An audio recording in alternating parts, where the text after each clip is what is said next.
নমস্কার বন্ধুরা, কেমন আছেন সবাই? সকাল সকাল মা পুজোর ফুল তুলে নিয়েছে। আর এই যে পুজোর ফুল আর আসন, আমাদের উঠানের সর্ষে ফুলগুলো বারবার খালি দেখতে ইচ্ছা করে জানেন। মৃদু হাওয়া এরা কি সুন্দর আবার দোলে। চলুন ছাদে গিয়ে পুজোর বেলপাতাটা তুলে নিয়ে আসি। এই সময় বেলপাতাটা খুব একটা ভালো পাওয়া যায় না, তো যাই হোক সব কিছুর মাঝে তো ভালোটাকে বেছে নিতেই হবে।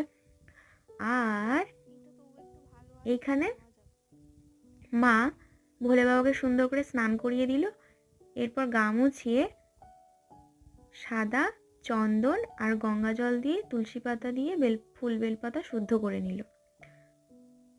আর মা কালী আর ভোলে বাবার জন্য লাল চন্দন। এরপর আর কি সুন্দর করে মা পুজোটাকে দিয়ে নিল।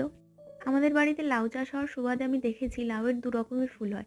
একটা ফুলে প্রথম থেকেই লাউ হয় আর মাথার ফুলটা একসময় মরে যায়। আর আরেকটা ফুল হয় যেটা প্রথম থেকে লাউ হয় না, প্রথম থেকেই এমনি ফুল হয় তারপর মরে যায়। তো এটা আমার প্র্যাকটিক্যাল নলেজ।